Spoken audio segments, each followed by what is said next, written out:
Narito tayo ngayon upang matunghayan ang nakakakilig at talaga namang napaka-sweet na update sa Ruel and Rachel Love Team. Oh, my angel, angel, baby, angel. Mr. Cupido, ako na may tulungan mo. Ikaw nga ba si Mr. Right?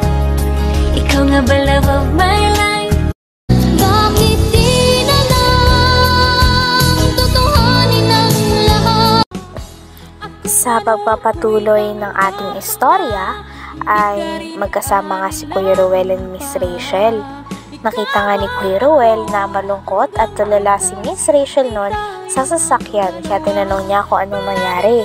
Ayun pala ay may napanood muli si Miss Rachel kung saan binabash sila ni Kuya Ruel.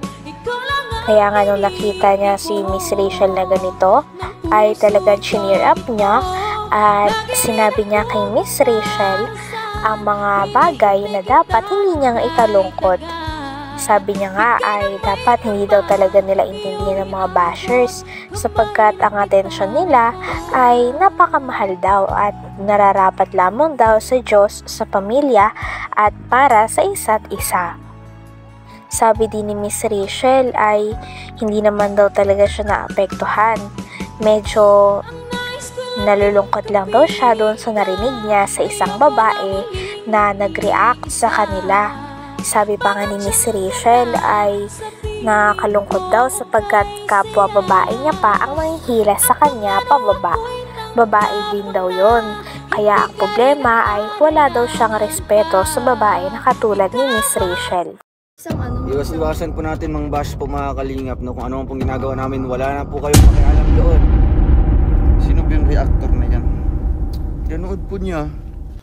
Sino yun? Ga?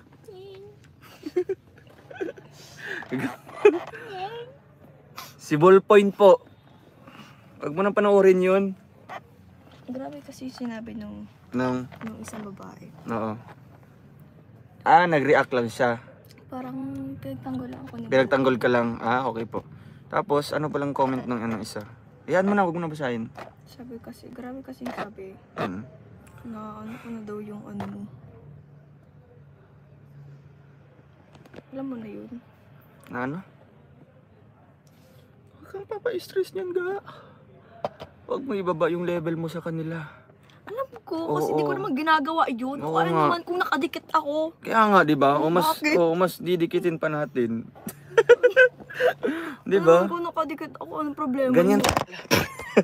Ga, marami akong nababasa mga ganyan, pero hayaan natin sila. Kaya Ano nila yan? Tawag dito. sige po, isipin nyo na kung Opinion ano nila gusto yan. nyo Oo. isipin. Comment po kayo na Basta ano pong ako, gusto nyo alam ko i-comment. kung anong ginagawa ko. Ga, Basta alam ko sarili ko na hindi ko ginagawa yun. Pwede. Sana Yes. hindi mangyari sa anak nyo. Yes. Ay baka baka nangyari na. Kaya ano sila. Babae pa naman Alam. kayo. At ay, alam nyo, babae din yung binabash nyo at ako yun. Sana alam nyo din yung sarili ninyo kasi syempre, kung kayo nasa kalagayan ko, ganun din yung mararamdaman nyo. Babae yung nagko-comment. Babae ka, babae rin ako. Hindi mo ako, wala kang respeto.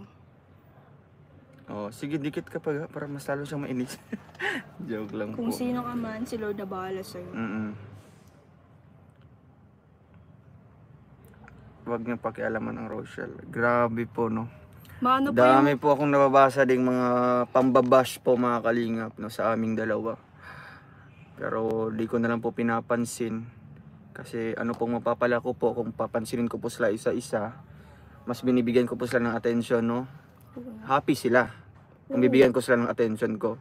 Kasi yung attention ko napaka mahal po nito. Oo nga. Para lang ito sa mga taong sumusuporta sa amin. Sa akin din. Lalong-lalo na kay Langga. Sa akin din. 'Di ba? So, ang attention ko lang nasa na kay Lord, sa pamilya ko, sa pag-aaral ko, sa mga supporters. sa mga supporters. Siyempre si Langga. Ay.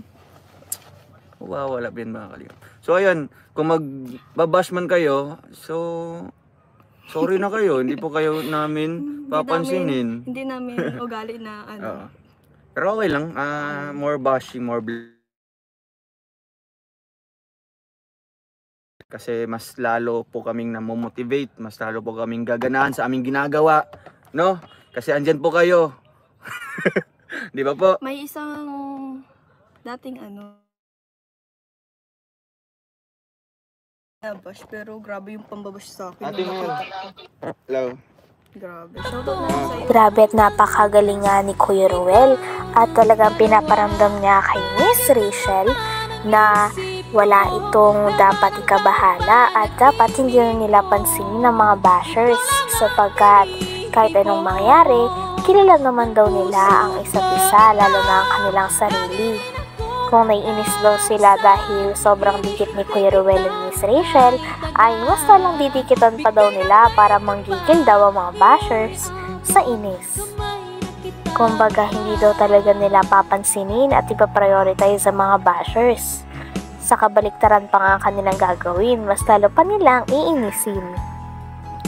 Grabe nga at napaka-supportive ni Kuya Ruel sapagkat napakaraming bagay ang sinasabi niya, ma-cheer up lamang si Miss Rachel.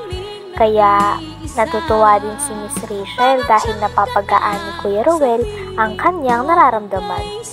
Sinabi nga nila na kung ayaw ng mga bashers sa kanila ay huwag na silang panoorin, hindi naman daw sila kawalan. Sa'yo, kung sino ka man. Grabe ka. Nandito sa But First. Hindi ko na-expect na ganun ka. Kaya pa naman yung pagmamahal ko sa Now iyo. na? Wait lang, nagkakape pa kami at naka-live ako. Sige. Sige. Opo.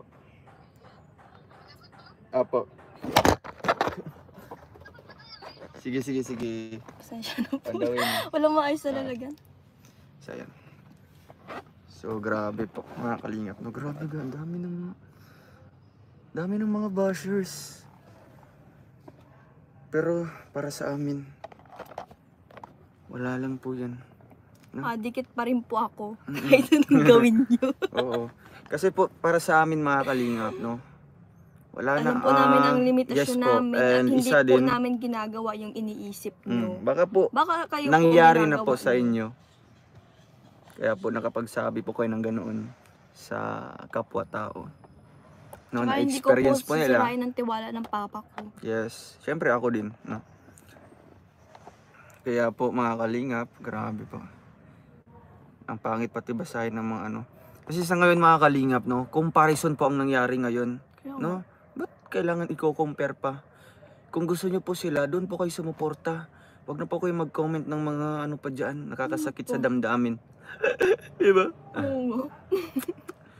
Basta po mga kalingap, no. Ayan. Kasi po, ang liliit po ng mga utak nila, ang kikitid.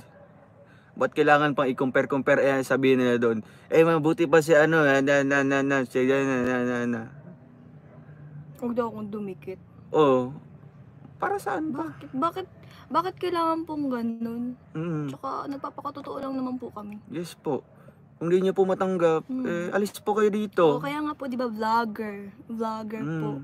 Kaya yung iba nga pong artista, grabe pa yung makadikit. Pero minor din yun. Tama. Diba? Pinapakita po namin kung ano lang po kami. At isa din, comfortable na po kami sa bawat isa. At alam po namin ang aming limitations. Yes. Di po kami OA. May Oo. nag-comment po na OA. Grabe Ikaw lang po ang OA dyan. Ayun Ikaw po, lang po OA ang naman OA. oh. Di po kami OA. Ayun si ako. Ikaw, OA. Oo. Ikaw yung OA. No, ulit-ulit talaga ga. Anli. Load niya ata ang yung ano. No? Naka-load talaga siguro to. Anong load niyo po?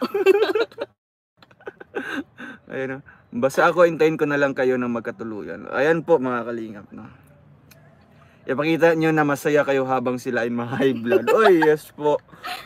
Kagaya po ngayon, no? Siguro sila mga bashers talagang yung, anong tawag yun? Yung balakubal tumataas. Kasi, masabi saya pa, nangaulbo ng kaspa. Kasi sa Tagalog yan mga kalingap. Tapos kami, wala lang po. Ignore lang po namin. Kaya po, ayan, ma-high blood po kayo. Sana atikiin po yung mga bashers. Basta mahal God namin bless na lang kayo. po. Thank you so much na lang po. Yes! we don't need an explanation po, no? Yes. Hindi po namin kailangan mag-explain Hindi po sa namin inyo. kailangan mag-explain yun. It is what it is. Kung nakikita nyo, yun na po mga kalingap, no? Kung hindi nyo po kayang panoorin, Ito kami. mas better mag-skip po kayo at go to next video. Ayan. Ikaw at ako'y hanggang wakas ay Hanggang dito na lamang muna ang ating nakakakilig at talaga namang napaka-sweet na latest update sa Ruel and Rachel Love Team.